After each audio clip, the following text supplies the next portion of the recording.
4, 3, 2, 1. You're on. Bien, buenas noches formalmente a todos. Aquí estamos nuevamente en el sermón número 5 del Sermón del Monte, la prédica número 5.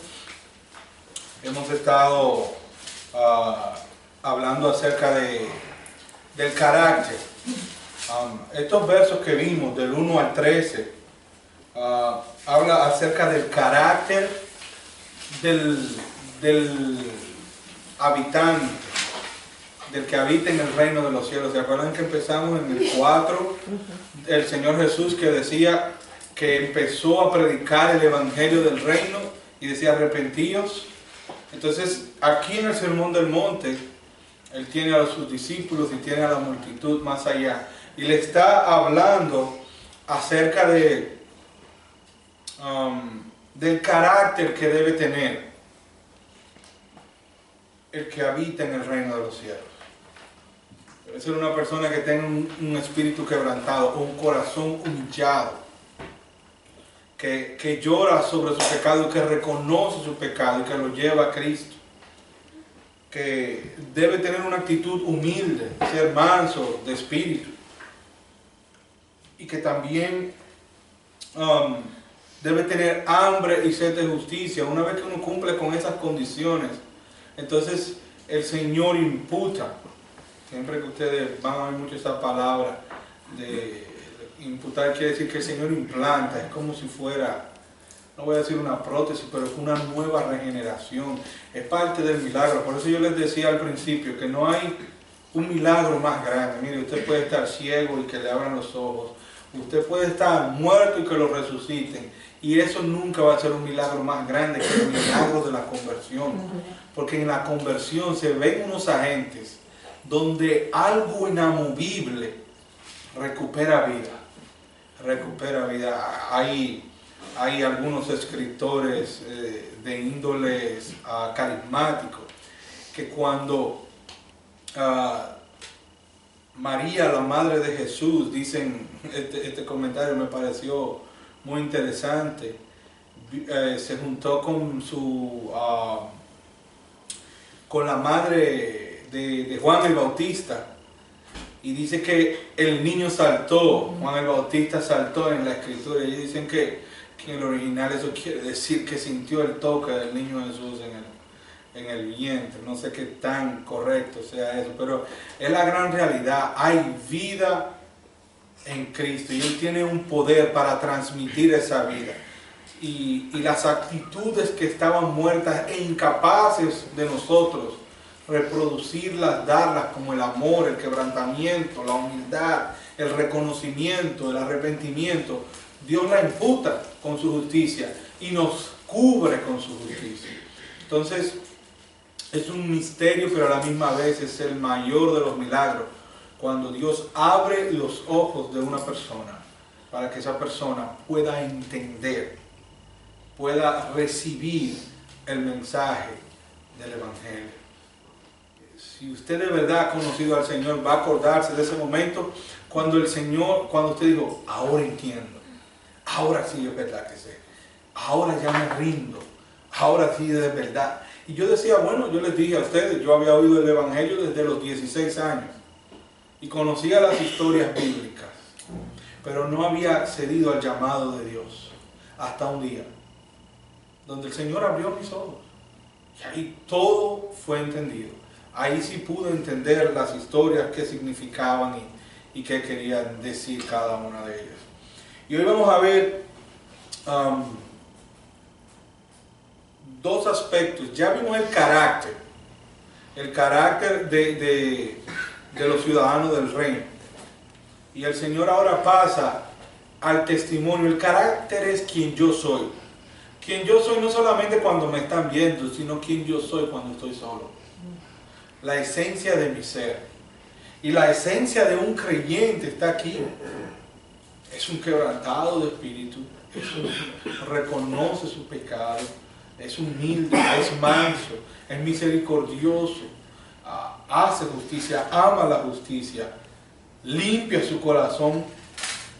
Y hace la paz con Dios y recibe la paz de Dios.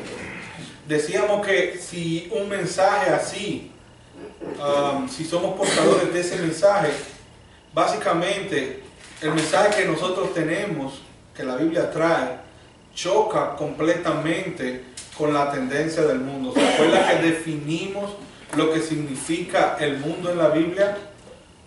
¿Se acuerdan? Sí. Dijimos que no se refería al cosmos, al planeta de por sí, al planeta Tierra, sino al sistema mundano que existe en el planeta Tierra, que está regido ¿por quién?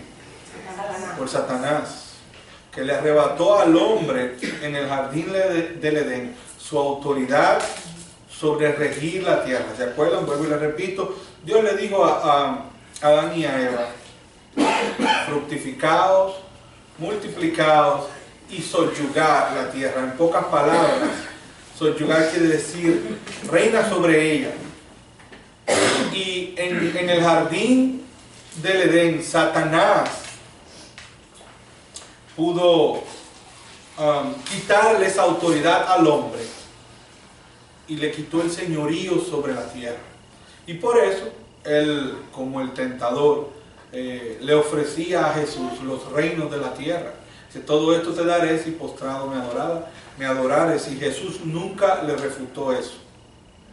Entonces, básicamente, cuando la Biblia habla de mundo, no está hablando del planeta, está hablando de el sistema mundano, diabólico, un sistema de filosofía monetario y mundano. Cuando yo estudiaba el tema que vamos a aplicar en el día de hoy, el Señor sigue en esta secuencia y saben que, miren, yo veo a veces muchos creyentes, cristianos, muy ingenuos, y me sorprende gente que sabe mucho de la Biblia y que comparten ciertos criterios, a veces yo digo mundanos, que han perdido la perspectiva, porque cuando hablo con ellos me dicen: no, el sistema del mundo está mucho mejor. No, ahora tenemos muchas más facilidades, estamos mejor comunicados, existe una mayor facilidad económica, podemos trasladarnos con menor tiempo a nuestros lugares, podemos ver a nuestros familiares a través de los aparatos tecnológicos. Bueno, eso no se ha traducido para cambiar la esencia del ser humano. Al contrario, el ser humano sigue siendo aún más pecador. Toda esa tecnología lo que ha llevado a alejarle todavía más de Dios. Y créanme, mis hermanos, esto aquí no se va a poner mejor. Si usted está pensando muy positivamente, le digo que está sinceramente equivocado. Porque esto aquí no se va a poner mejor. Todo va a empeorar. La Biblia dice que todo va a ser como un parto. Ustedes, las mujeres que han estado embarazadas, saben cuando tienen que dar a luz, que los dolores se van incrementando, y van incrementando, y van incrementando. Eso llama el Señor a la cadena de eventos que van a suceder en el fin de los tiempos. ¿Por qué? Porque será como una mujer encinta, que los dolores son más frecuentes y más intensos. Más frecuentes y más intensos. Y así van a ser las catástrofes y la declinación moral, más frecuente y más intenso. Esto no va a mejorar.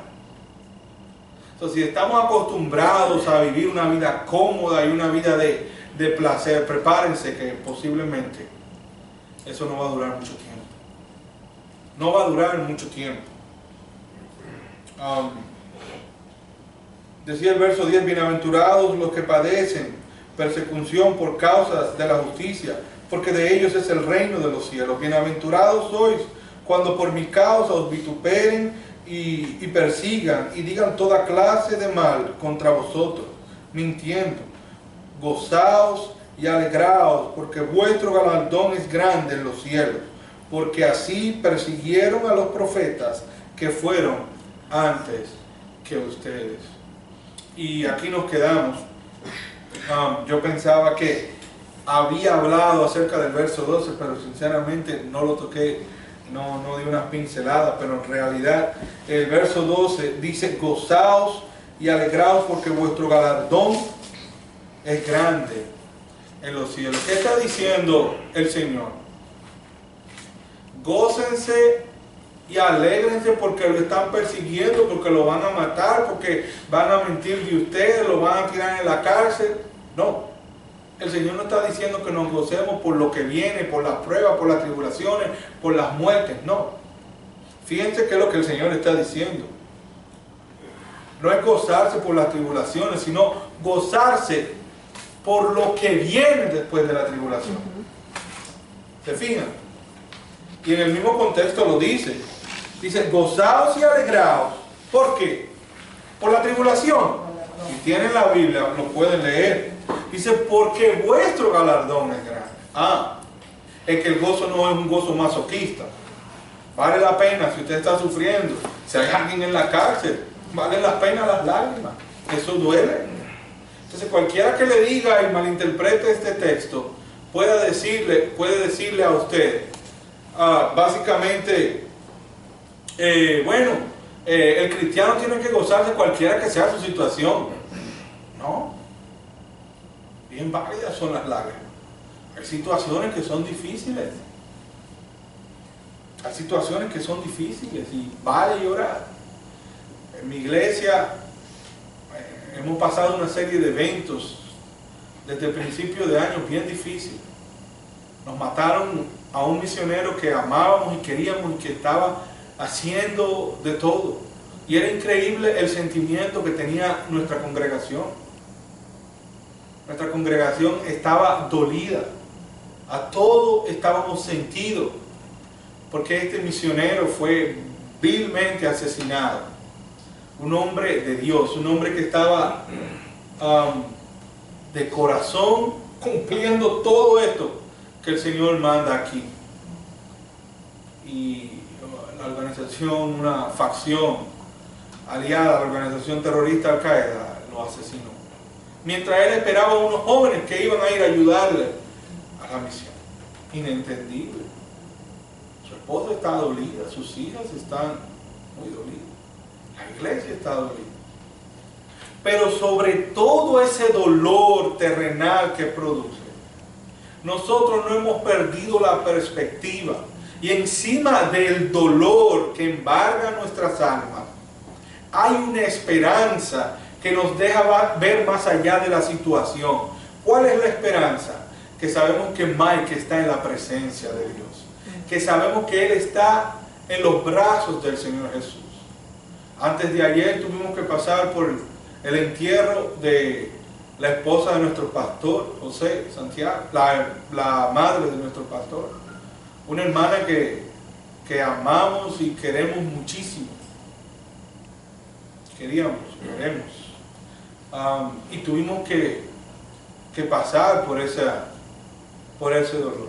Yo tuve que, no sé si privilegio y desdicha a la vez, pero casi murió en mis brazos mientras yo cantaba himnos. Y terminando de orar, ahí empezaron a bajar todos los números y no pasaron 5 minutos cuando ella falleció, pero falleció tranquila, como mueren los santos. Y estamos dolidos, pero por encima de ese dolor, sabemos que no desmayamos, porque tenemos una esperanza gloriosa. Y hay ejemplos en la palabra de Dios de las aflicciones. Y esto choca contra el evangelio de prosperidad que hoy se le quiere vender a los creyentes, donde se le vende una propaganda barata, como que Dios es un negociador, donde ven, dale a Dios y Él te va a dar para atrás. Dios es un Dios soberano. Dios no necesita de nosotros para Él ser un Dios glorioso. Dios no necesita de nadie. Él puede destruir la creación y hacer otra. Y puede no tener ninguna creación y Él sigue siendo soberano del universo. ¿Y saben qué? Muchas veces se nos vende que si usted es pobre, que si usted no maneja un Mercedes-Benz, que si no tiene un trabajo como ejecutivo, que si no tiene dinero guardado, pues entonces usted no está siendo bendecido por Dios. Y explíquenme a mí cómo de aquel lado del mundo tantos creyentes están siendo perseguidos. ¿Saben cuál es el problema del Evangelio de la Prosperidad? Que es que el Evangelio debe cumplirse para todos los creyentes en todas las épocas y en todos los lugares. Porque en África yo no le puedo decir a una gente que están dando su vida por Jesús, que están siendo maldecidos porque no son obedientes, sabiendo que hay una situación política, social, religiosa, adversas a ellos. Al contrario, ellos son héroes. Ellos son los bienaventurados que habla aquí. Los que son perseguidos. No son bienaventurados los que tienen casas y dinero y muchos bienes materiales. Ese es el evangelio materialista que vivimos aquí en América. La Biblia llama bienaventurados a eso, que saben que aunque su vida esté en peligro, no de ellos, la vida de su familia, la vida de sus hijos, no reniegan de su fe. Y yo quisiera que viéramos rápidamente 3 ejemplos en este sentido. Primero, el ejemplo de los profetas. Si me pueden ayudar, como siempre, les pido. En Hebreos 11, versos 32 al 38. Hebreos 11, versos 32 al 38. ¿Alguien lo encontró?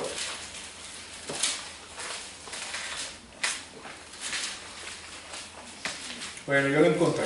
Dice, más, ¿qué digo? Porque el tiempo me faltará contando de Gedeón, de Barak, de Sansón, de Jefté, de David, así como de Samuel y los profetas, que por fe conquistaron reinos, hicieron justicia, alcanzaron promesas, taparon boca de leones, apagaron fuegos impetuosos, evitaron filo de espada, sacaron fuerzas de debilidad, se hicieron fuertes en batalla, pusieron fuga ejércitos extranjeros. Las mujeres recibieron sus muertos mediante resurrección, no aceptando el rescate a fin de obtener mejor resurrección. Verso 36. Otros experimentaron vituperios y azotes, y además de esto, prisiones y cárceles. Fueron apedreados, aserrados, puestos a prueba, muertos a filo de espada. Anduvieron de acá para allá cubiertos de pieles, de ovejas y de cabras. Pobres, angustiados, maltratados. Y oiga esto. Ustedes están viendo cuáles son los héroes de la fe. Este es el pasaje de los héroes de la fe. No son los pastores que andan en jet privado, ni los que han dicho que tienen iglesias de 15 y 30 mil gente. Fueron estos incomprendidos, locos sociales, decrépitos, como lo hacían entender. Y miren lo que dice el verso 38, después de hablar de la forma que muchos de ellos murieron, de los cuales el mundo no era digno. Oiga, esto es Dios hablando. Oiga el concepto que tiene Dios de esos valientes que pasaron desapercibidos porque fueron mansos de espíritu, porque lloraron sobre su pecado y el pecado de su pueblo, porque no dejaron de contarle al pueblo sus maldades y el mensaje de parte de Dios. Y dice aquí, de los cuales el mundo no era digno, errando por desiertos, por los montes, por las cuevas y por las cavernas de la tierra. Y todos estos, aunque alcanzaron buen testimonio mediante la fe, no recibieron lo prometido.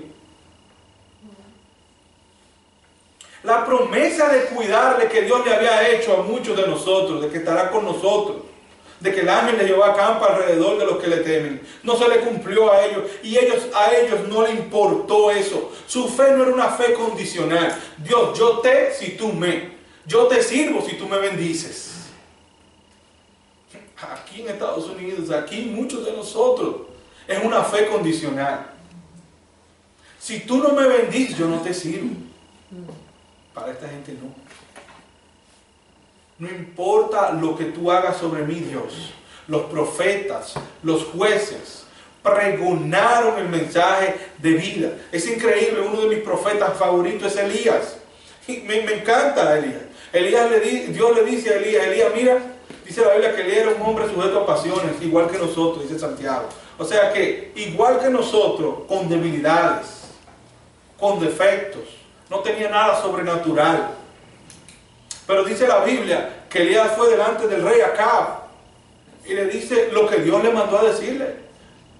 Dios le dijo, mira, ve, dile a Acab que no va a llover por 3 años. No, que no va a llover hasta que yo lo diga. Y la lluvia era símbolo de bendición, porque la tierra, los frutos, los animales, sin agua, no había comida. Y Dios le dice, cuando tú le digas eso acá, ¿qué va a hacer? Wow, cumplí bien, dije lo que quería, ¿qué vale mi premio? Le dice el mismo Dios, sal corriendo porque Él te va a buscar para matarte. Y sale acá corriendo. Hasta que llega al arroyo de Querib. Y cuando llega al arroyo de Querib, cuervos, animales que son considerados ingratos, son los que lo sostienen. Y el arroyo se seca. Y tiene que salir corriendo porque no tiene hambre. Y debajo de un enebro se siente y dice, basta ya. Un profeta depresivo que cayó en una depresión tremenda. ¿Y saben lo que terminó diciéndole a Dios? Quítame la vida. Quítamela ya. Yo me quiero morir. No quiero estar vivo. So, si alguna vez usted ha sentido ese momento donde usted dice, quítame la vida, no se siente tan mal, que al día le pasó. ¿Y saben lo que hizo Dios? Lo dejó dormir. Le dio un descanso. Lo alimentó. Lo sustentaron los ángeles. ¿Y saben lo que le dice? Mándate a correr otra vez. El Señor provee un oasis en su presencia en medio de nuestras pruebas y recarga las fuerzas para que corramos por delante la carrera que tenemos que correr. Los profetas no recibieron nada. Fueron apedreados, como dice aquí, aserrados. ¿Usted sabe lo que le hacían? Que le corten en carne viva con un serrucho. Porque pregonaban la palabra de Dios. Por eso es que el Señor le está diciendo, y todo esto va concatenado. Cuando ustedes vivan el carácter de los ciudadanos del reino, prepárense, porque van a ser perseguidos.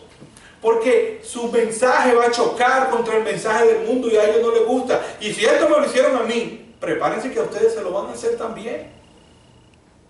El evangelio no es para cobardes, es para valientes. Es para valientes. Y los que andamos en este camino somos valientes por el poder del Espíritu Santo que mora en nosotros, no por nosotros mismos. El ejemplo de los profetas, el ejemplo de los apóstoles, hermoso, 2 de Corintios. Señores, miren lo que era un líder de la iglesia primitiva. Este era el apóstol Pablo, 2 de Corintios capítulo 6, del 1 al 10. Y eso sí quisiera que ustedes me lo leyeran, si es posible. 2 de Corintios capítulo 6, del 1 al 10. Espero no estar equivocado. ¿Del 1 al 10? Sí. Ok. Así pues, nosotros, como colaboradores suyos, os exhortamos también a que no recibáis en vano la gracia de Dios. Porque dice, en tiempo aceptable te he oído, y en día de salvación te he socorrido. He aquí ahora el tiempo aceptable, de aquí ahora el día de salvación. No damos a nadie ninguna ocasión de tropiezo para que nuestro ministerio no sea vituperado. Antes bien, nos recomendamos en todo como ministros de Dios, en mucha paciencia y en... Dame un momento, Rosy, por favor. Bueno, miren esto como el resumen, el currículum vitae de un verdadero apóstol. No es que, y compárenlo con lo que vemos hoy en día. Ustedes no se imaginan lo que es contratar a un pastor para una iglesia. Tienen que tener un resumen. He ministrado iglesias de 10,000 miembros. He hecho crecer la iglesia 300%. He aumentado el diezmo en un 500%. He hecho a diferentes grupos en la iglesia. Ese es el resumen que un pastor cualquiera que vaya a una iglesia nueva somete, como si fuera el CEO de cualquier compañía cualquiera, visto por estos ojos en diferentes iglesias de diferentes ministerios cristianos. Pero fíjense el resumen, esto que va a leer Rosy ahora. ¿Cuál es el verdadero resumen de un apóstol? Ok. ¿Empieza? Yes. Ok, número 4. Antes bien, nos recomendamos en todo como ministros de Dios, en mucha paciencia, en tribulaciones, en necesidades, en angustias, en azotes, en cárceles, en tumultos, en trabajos, en desvelos, en ayunos, en pureza, en ciencia, en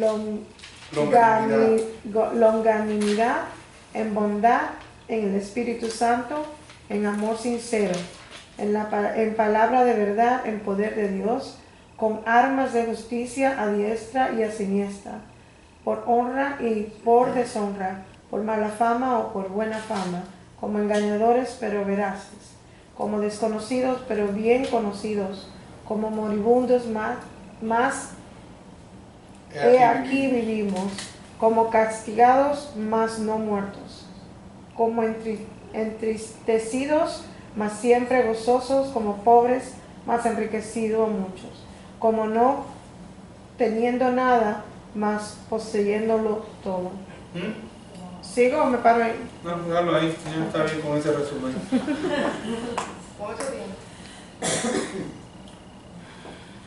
Veo verso 9 y verso 10 otra vez. Como desconocidos, pero bien conocidos. Desconocidos por los hombres, pasado por alto, teniendo menor valor y de estima moral, pero Dios me conoce, están diciendo los apóstoles. Como moribundos, porque muchas veces fueron dejados por muertos, mas aquí todavía vivimos.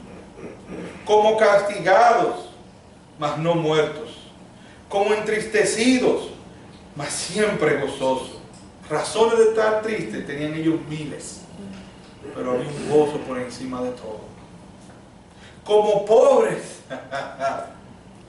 mas enriqueciendo a muchos.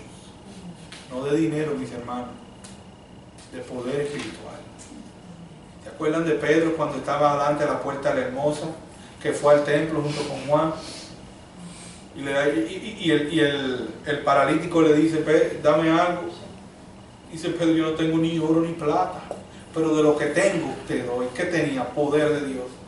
Y le dice: ahora te digo, levántate. En el nombre de Jesucristo, levántate, toma tu lecho y anda. Y dice la Biblia que al instante se levantó y anduvo. Eso era lo que tenían los apóstoles, poder de Dios. Esa era su riqueza espiritual. La palabra de Dios era el mayor tesoro. Y ellos sabían, ellos lo decían.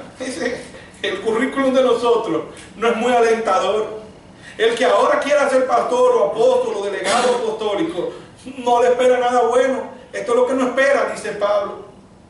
Esto es lo que no espera. Ser mal entendido. Que uno llegue de una ciudad siendo apedreado, llegue a la iglesia y todavía dentro de la iglesia le decían que él no era apóstol de verdad, que era un farsante. Y mentían sobre su ministerio. Y va a una iglesia donde dura 2 años, llamada Corintio, que le demandaba ofrenda a todo el mundo, y el que fundó la iglesia fue Pablo, y no le dieron nunca una ayuda económica. Y dice la Biblia: yo tuve que estar entre ustedes, yo mismo, sosteniéndome día y noche, haciendo tiendas, casas de campaña, para no serle gravoso a ustedes, para que no se llene la boca de decir que me sostuvieron. Y no lo digo por orgullo, porque yo, por ley del Señor, le dice al Pablo, pudiera haberle exigido a ustedes que me sostuvieran. Y ustedes lo saben porque sostienen a los otros discípulos del Señor. No, ninguno de ellos han venido aquí. El que estuve aquí fui yo. Y todavía dicen que yo no soy apóstol. Y ustedes, yo fui que lo engendré en Cristo Jesús. Y con eso ustedes me pagan. Eso era lo que sufrían los apóstoles. No andaban en jet privado, sino que andaban de polizonte en los barcos. Este es el resumen de ellos. Y dice que estaban gozosos, hermano. Gozosos. ¿Ven lo que dice el Señor? Gozados y alegrados. ¿Por qué? ¿Por las tribulaciones? Por el premio que había. En último lugar, el ejemplo de Cristo se encuentra en Hebreos 12, 3 y 4. Hebreos 12, 3 y 4. Yo aquí lo tengo. Dice, considerad a aquel. ¿Quién es aquel? Cristo. Considerad a aquel que sufrió tal contradicción de pecadores contra sí mismo, para que vuestro ánimo no se canse hasta desmayar. Y tenía que leer el verso 2. Porque puestos los ojos en Jesús, autor y consumador de la fe, el cual por el gozo puesto delante de él sufrió la cruz. ¿Qué está diciendo aquí? ¿Que Jesús fue contento a la cruz? No. No.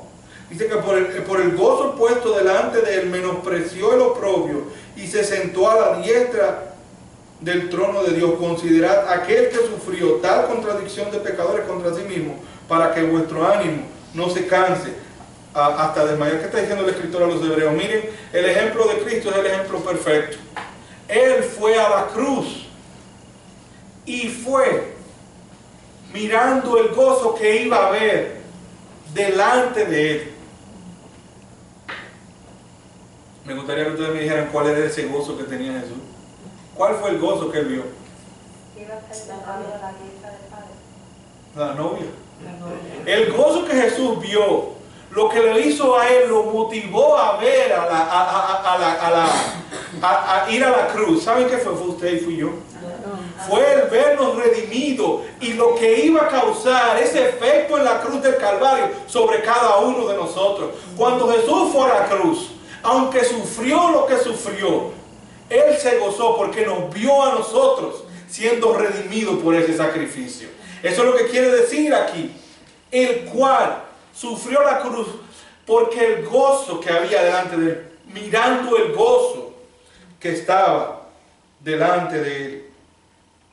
Y el apóstol Pablo también, en 2 de Corintios 4, del 17 al 18, uno de mis pasajes favoritos, dice el apóstol Pablo también hablando de las presiones de un apóstol, pero ya exhortando a la iglesia. Dice, pues tengo por cierto que las aflicciones del tiempo presente no se comparan con la gloria venidera que nosotros ha de manifestarse. No importa cuánto suframos aquí. Y perdonen, hermanos, que quizás esto también choca con la filosofía eclesiástica de hoy en día. Dios no nos ha prometido cosas bonitas en esta tierra.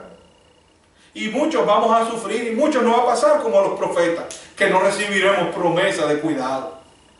Mi querido hermano Mike Reading, a veces la primera pregunta fue: Dios, ¿pero por qué? El único que dijo: voy a África y te sirvo, y muere trágicamente. Muerte atroz. Pero cuando pudimos recordar en su memorial el video, que él decía: para mí el vivir es Cristo y el morir es ganancia. Y 6 meses antes decía este hombre: ya lo entiendo, ya lo entiendo. Y decía él: Al Qaeda está creciendo en esa región. Y yo sé que puedo perder mi vida, pero ya yo entiendo este pasaje. Porque si estoy vivo, lo voy a hacer para la gloria de Dios. Y voy a ayudar a esos niños, y voy a ayudar a esas mujeres necesitadas, y voy a ayudar a todo el mundo en esta comunidad. Y si muero, es ganancia porque yo estoy en la presencia de Dios, decía él. 6 meses después fue muerto por lo mismo que él había predicho. Para mí el vivir es Cristo y el morir es ganancia. Entonces ya entendemos cuando el Señor está diciendo gozaos. Hermano, yo no sé cuál es su prueba. Hay veces que uno cree que uno tiene la prueba más grande del mundo. Y a veces es bueno abrir los ojos y mirar para los lados, y a veces mirar para atrás. Y cuando uno mira, hay veces que, no sé si a usted le pasa, yo me imagino que le pasa igual que a mí, Pero hay veces que yo me ofusco en cosas, entiendo yo que son grandes. Y cuando hablo con algún hermano que me cuenta sus pruebas, digo, ay no, yo con la mitad de lo que te está pasando a ti, boom. Entonces uno mira y dice, ay gracias Señor, porque la mía sí va, no es tan, Va más suave. pues, más suave, no debiera quejarme. Hermanos, esta tribulación es leve. Y cuando la ponemos en la balanza de qué es mejor, dice que es un eterno peso de gloria. Pesa demasiado lo que a nosotros nos espera en la presencia del Señor. Gozaos y alegraos, porque vuestro galardón es grande en los cielos. Es en los cielos, no aquí en la tierra, hermano. Aquí no tenemos mucha promesa, perdonen que se lo diga. La cosa se va a poner peor. La cosa se va a poner peor. Pero nuestro galardón está en el cielo. Por eso dice la palabra, puestos los ojos en Jesús, el autor y consumador de nuestra fe. Y el creyente hoy en día, hermano, tiene que vivir con la actitud que vivió Abraham. Ustedes se fijan que Abraham era un hombre súper rico. Y la Biblia dice que Abraham siempre anduvo en tiendas. Abraham nunca hizo una casa. Y cuando usted va a Hebreos, al capítulo 11, que ya leímos, no lo vamos a leer, pero me llevó este pensamiento ahora. Dice la Biblia que Abraham siempre anduvo en tiendas, porque él buscaba una ciudad, no una ciudad terrenal, sino una ciudad que tiene fundamento eterno, cuyo arquitecto y constructor es Dios. Y aunque era rico, él no le importó su riqueza. Él buscaba la voluntad de Dios en esta vida, porque él sabía que andaba de paso. Por eso dice el apóstol Pedro, somos peregrinos y extranjeros en esta tierra. Andamos de paso, hermano. El Señor, cuando envió a los 70 a predicar, dice, miren, no tomen 2 vestidos, llévense uno. Y si le dan muchas cosas, no se queden. Prediquen y váyanse, dando a entender que estamos aquí en un momento urgente. Tenemos una misión. ¿Y cuál es la misión? ¿Llenarnos de posesiones? No, hermano. La misión es lo que sigue aquí, ser sal de la tierra, ser luz del mundo. ¿Ven cómo sigue concatenado el sermón del monte? El Señor le dice, ustedes están aquí, señores, ¿por qué ustedes creen que cuando uno recibe a Cristo, incluso esos hermanos que están en el otro lado del mundo, que están sufriendo, cuando dicen recibo a Cristo, saben que van a morir por su fe? Porque qué bueno fuera, ay Señor, ya te recibí, llévanos al cielo. No, Él nos dejó aquí para que nosotros fuéramos sus manos, para que nosotros fuéramos sus pies, para que nosotros tuviéramos el corazón que Él tiene. Y sigue diciendo el Señor, verso 13, vosotros sois la sal de la tierra. Pero si la sal se desvaneciese, ¿con qué sal hará? No sirve más para nada, sino para ser echada fuera y hollada por los hombres. Y sigo leyendo porque llegaremos hasta el verso 16. Vosotros sois la luz del mundo. Una ciudad asentada sobre un monte no se puede esconder. Ni se enciende una luz y se pone debajo de un almud, sino sobre el candelero y alumbra a todos los que están en la casa. Así alumbre vuestra luz delante de los hombres, para que vean vuestras buenas obras y glorifiquen a vuestro Padre que está en los cielos. El Señor nos está diciendo, miren, ustedes van a ser perseguidos porque ustedes tienen un mensaje que tienen que dar. Pero aunque ese mensaje, ¿saben cómo lo van a dar? Lo van a dar con gusto. Ustedes son la sal de la tierra. La sal de la tierra. Y aquí vamos a empezar a hablar acerca del testimonio del creyente. Ya el creyente ha sido transformado con esta bienaventuranza. Por eso yo me tomé una por una el tiempo. Ahora vamos a caminar un poquito más rápido, porque esto que vamos a ver habla acerca del testimonio del creyente. Pero esto hablaba del carácter. Ya después que hemos sido transformados, Dios ha puesto la humildad en nosotros. Hemos quebrantado el espíritu. Estamos humillados. hemos sido misericordiosos, recibido misericordia y dado misericordia. Después que tenemos la justicia de Dios, entonces ahora viene el testimonio. El testimonio, la influencia, como dicen algunos autores mientras leía esto, la influencia del creyente en el mundo. Dice aquí, la sal de la tierra.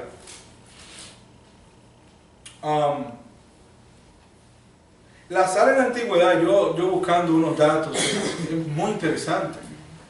Tenía mucho más valor que lo que tiene hoy en día el concepto de la sal. Y es increíble las cosas que uno encuentra.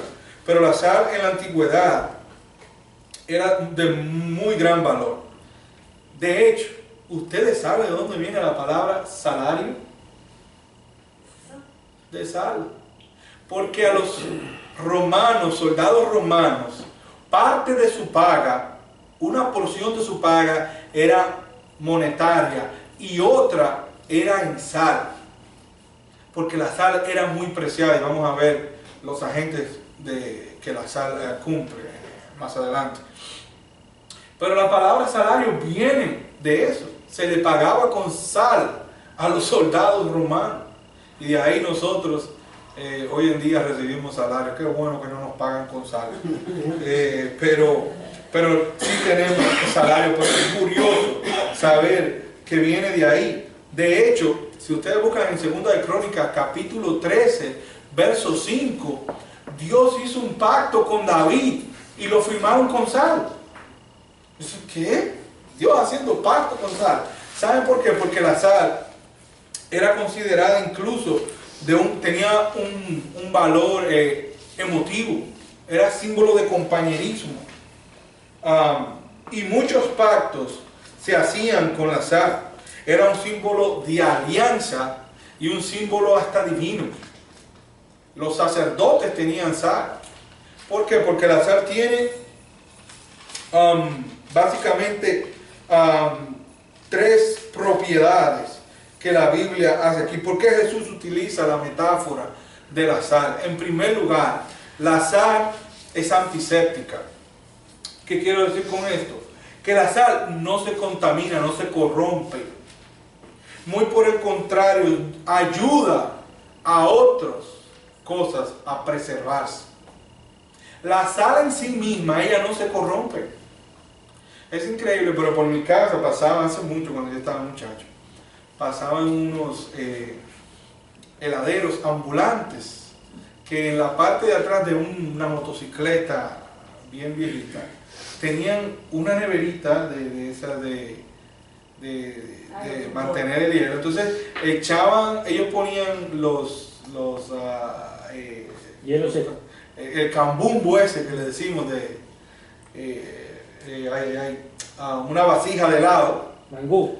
No, helado, ponían helado y luego le tiraban hielo alrededor. Cabían en la neverita que ellos tenían, cabían dos tarros de helado, 2 tarrecos de helado. Y entonces le ponían hielo, pero curiosamente ligaban el hielo con la sal. Y no la sal yodada que vemos hoy en día. La sal yodada, ustedes ven que cuando alguien sufre de alta presión, le dicen que deje la sal.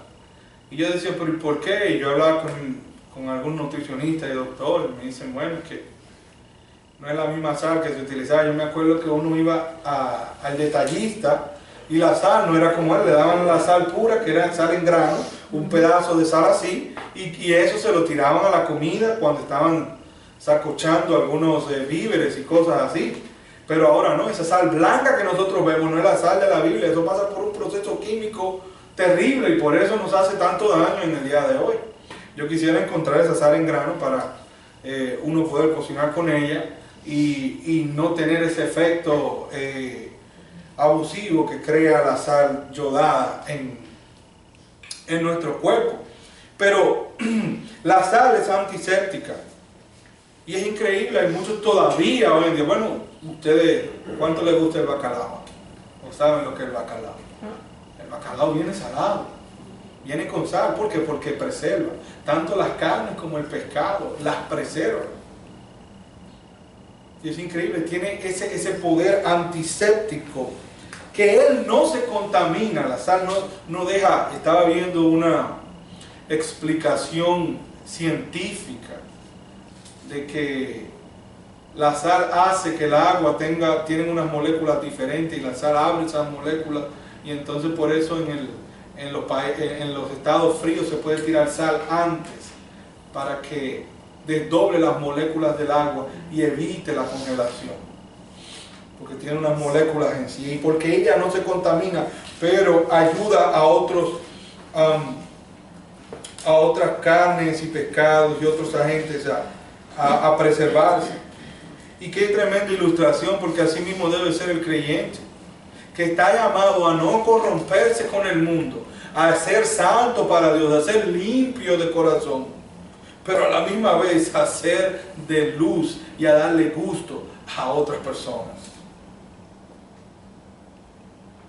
En medio de una descomposición social que no tiene gusto para nada, el gusto que Dios quiere, el creyente está llamado a no ser insípido, a con su mensaje confrontar a este mundo. En segundo lugar, la sal provoca sed, y yo no sabía esto, pero bueno, sí lo sabía, pero no lo había pensado. Pero en muchos lugares que se trabaja todavía en el día de hoy, vi que en la antigüedad se hacía mucho, se trabaja a altas temperaturas. Hay lugares en África que se trabaja a 100 y algo de grados Fahrenheit de calor, y mucha gente en el trabajo del día a día no se da cuenta que se está deshidratando. Y todavía leí que en el día de hoy se les da sal a los trabajadores para que provoque sed. ¿Para qué? Para que tengan que tomar agua. Para que tengan que tomar agua. Es increíble, pero esa es la gran realidad. Incluso veía en un documental en Discovery Channel unos nómadas que vivían en una tribu de África bien remota, y habían unos monitos que sabían dónde estaban las fuentes de agua, pero eran tacaños y no le decían a nadie ni lo conducían, y cuando iban a la fuente de agua llegaban escondidos por algunas ramas, y estos nómadas ya sabían cómo hacer que el monito le llevara. Entonces lo agarraban al monito y le daban mucho maní con mucha sal,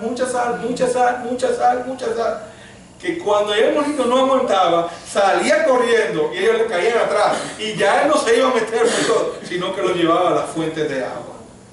Dice, verdaderamente, ahora me acordé, la sal sirve para dar sed. Y es increíble, porque yo pensaba, ¿cómo puedo ilustrar esto? Sencillo.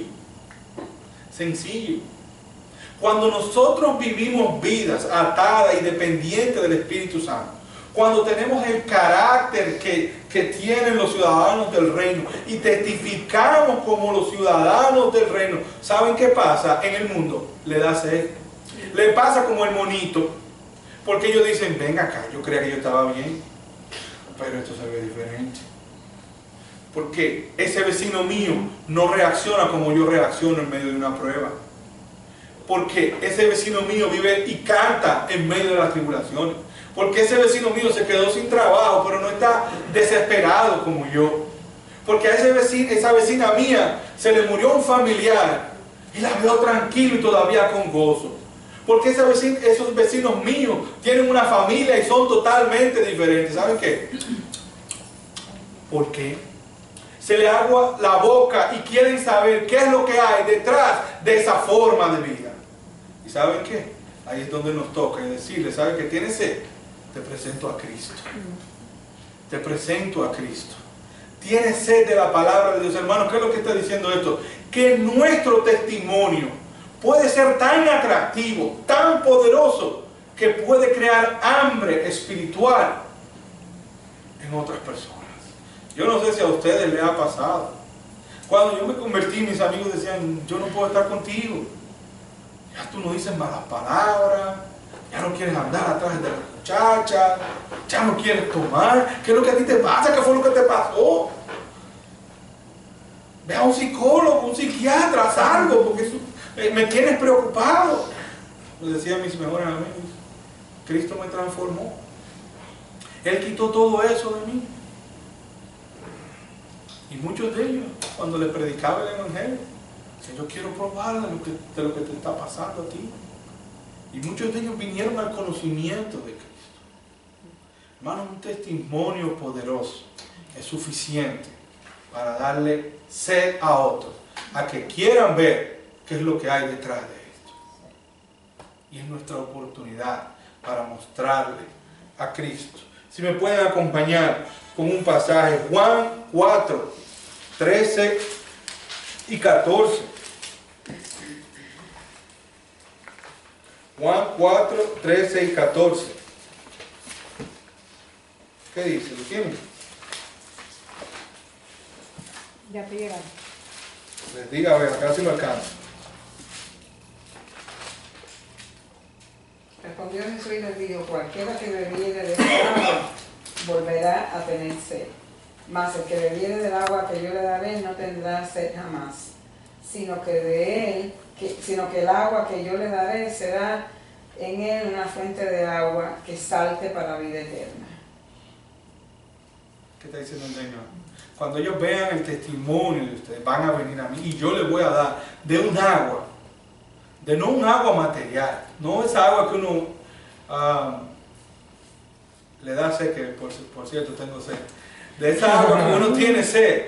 Dice el Señor, no de esa agua, no de esa agua, sino de la otra. No, no hay problema, no hay problema. No de esa agua. Yo le doy un agua que fluye de su interior y no tendrá sed jamás. Gracias.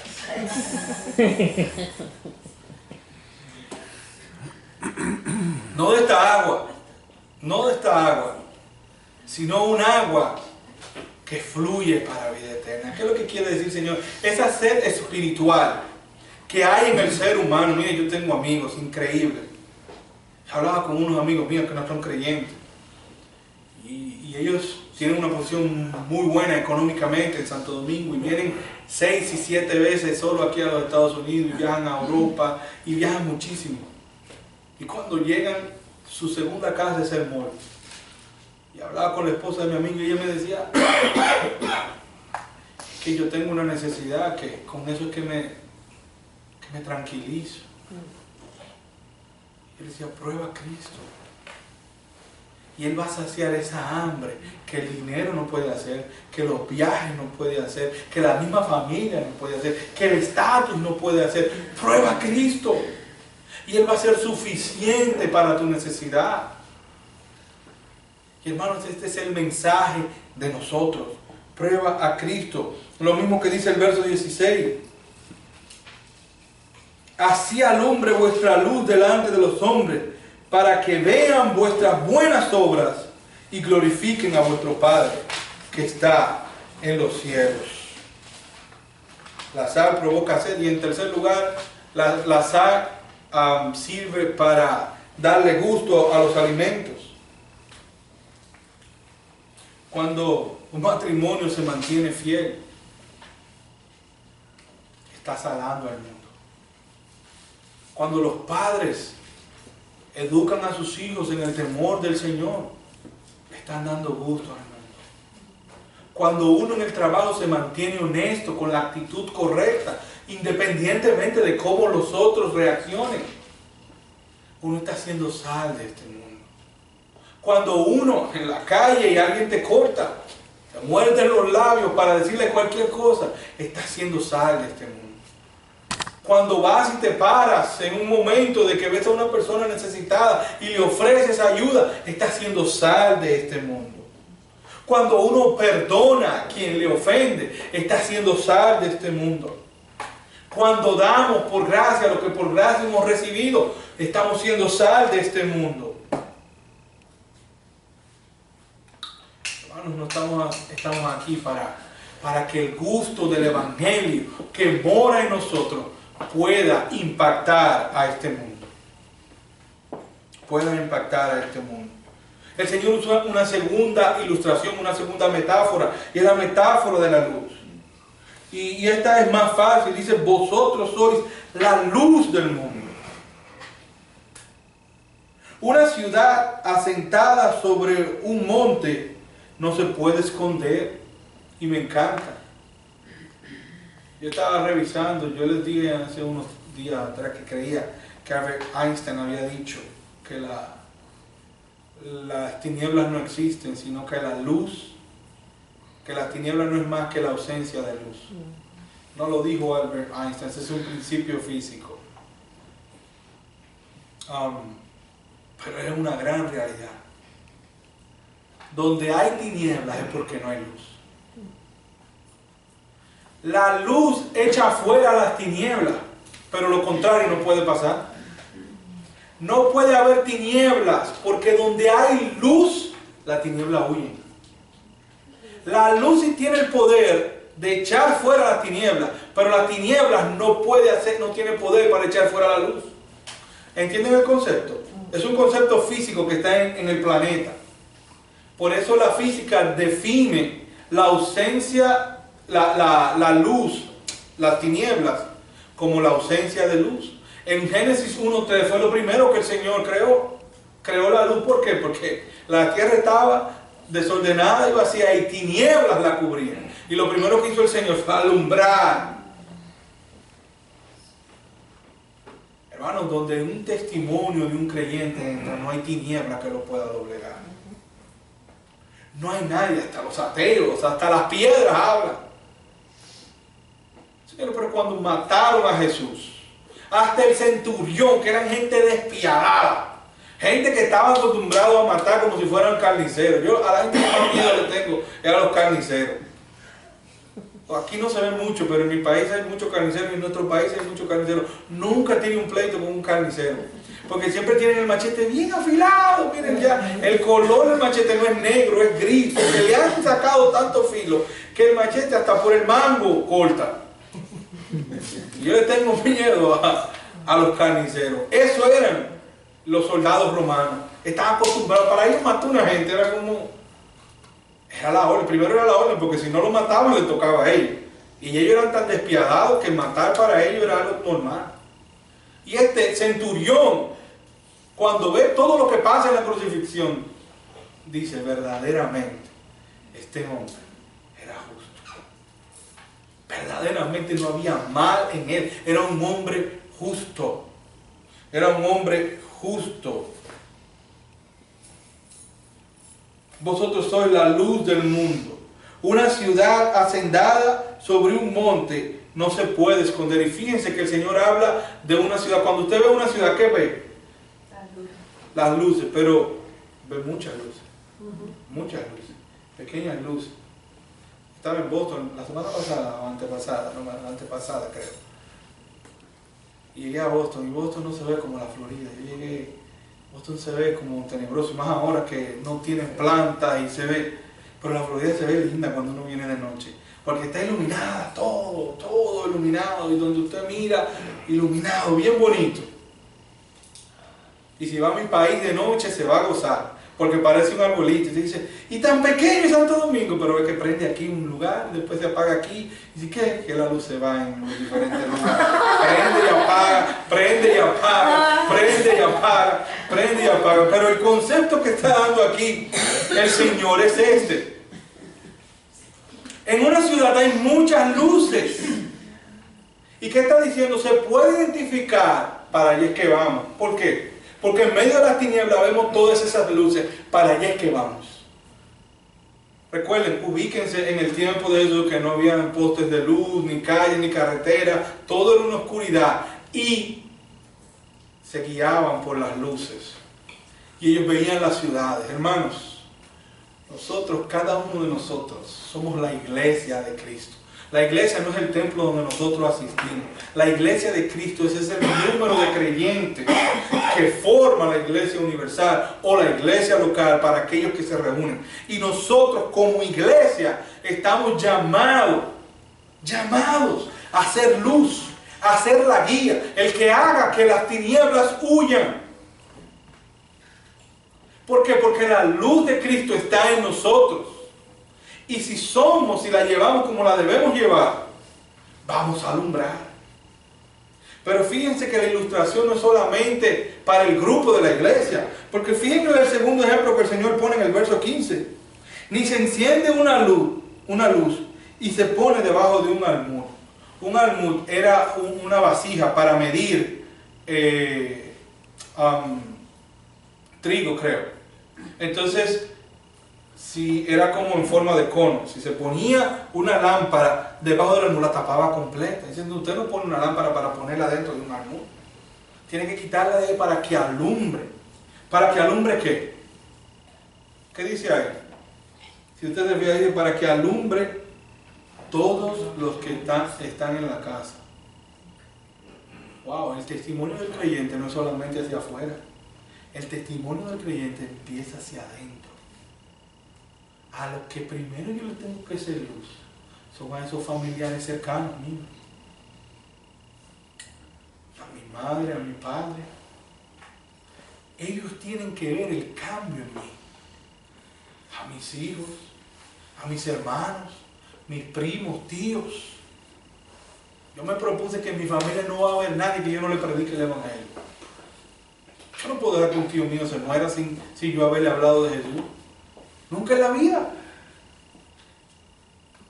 Y nosotros estamos llamados a hacer luz en nuestros hogares. La luz empieza resplandeciendo en los hogares. Con esto termino. El profeta Samuel es un hermoso ejemplo de lo que es ser un profeta.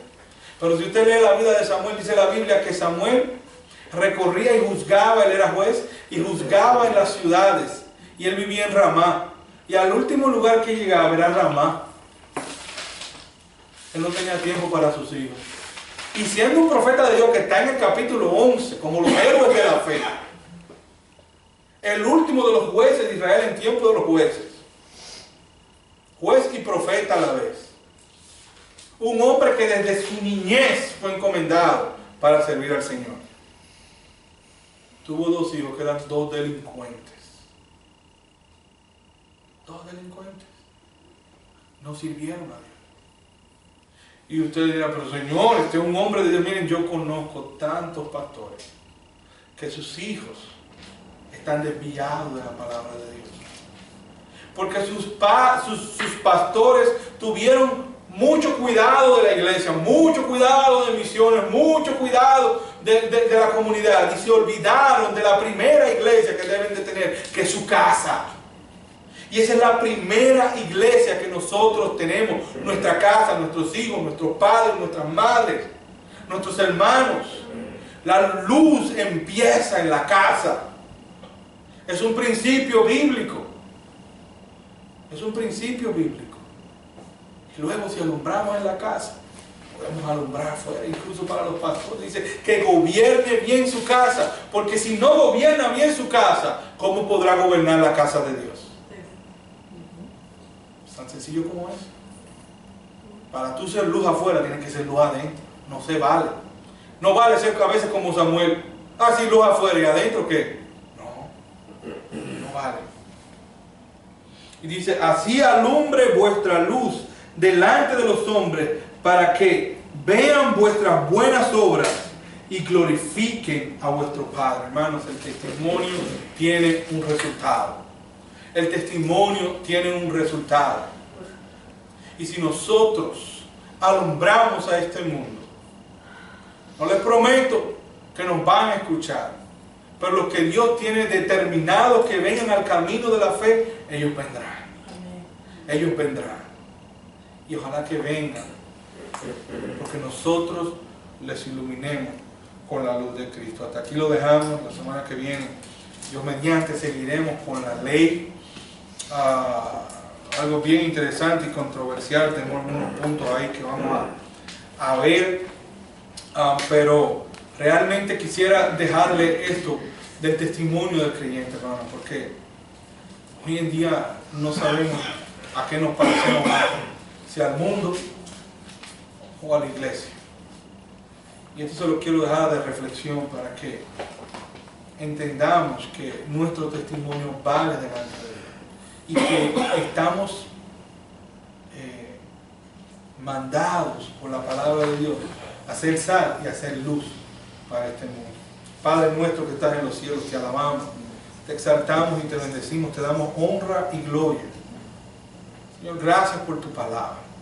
Padre, ayúdanos a gozarnos en medio de nuestras dificultades y nuestras situaciones difíciles, sabiendo que el galardón que tenemos en los cielos es mayor. Y ayúdanos, Señor, mientras estamos aquí, que hemos sido transformados y ya tenemos el carácter de un ciudadano del reino, a testificar como un ciudadano del reino, a hacer luz, a hacer sal sobre esta tierra. Señor, bendice cada uno de los corazones que están aquí.